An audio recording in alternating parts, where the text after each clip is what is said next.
The following video might not be suitable for everyone. Viewers' discretion is advised. Hey, my youth, you know where I watch? Dancehall.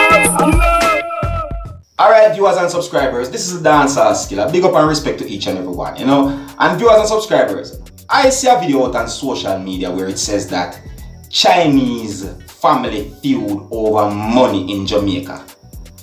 I said to myself, I don't believe that bun up, because from me know myself a little bit, I grew up till now. Me know Chinese as the kind of people who work together to achieve things in life. Is what I'm saying to you?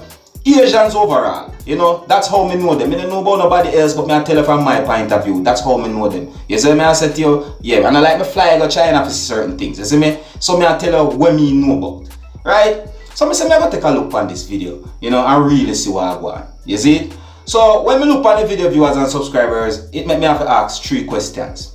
You see me? Is it that these persons that is said to be involved in this dispute or confrontation over money, is it that they are Chinese or not? That is the first question I have to ask now. And the second one I have to ask is, are they really family? And is it that they are really having somewhat of a feud or dispute or confrontation over money? You see what I'm saying to you? Yeah, these are the things we have to really check in our brain and try wonder. But anyways, viewers and subscribers, I'm going to show you this video right about now so that you can have a look at it. And you can tell me what you think, is what I'm saying to you. And I will tell you what I think in the comment section, viewers and subscribers, alright? Just to keep it short, you know. And before I show you this video, I have to warn you that some of the scenes in this video might not be suitable for everyone. Viewers' discretion is advised, alright? Alright, now take a look, listen and observe.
Yeah, man. I am in queue. Run the blood clot, man. If you have money then. You have see me the money. See me the guy the money. Alright, lock him out now. Lock him out. Yeah, man. Mike, direct him, man. Mike, nah, lock him out. I thought I love him. Alright, Mike. You know what's all here, man. You know what's all here, man. You know what's all here, man. Aliyah said them come in now. I don't know about the Aliyah. They are there, man. Phone here and nothing. You know what I'm saying? Come on. Come on.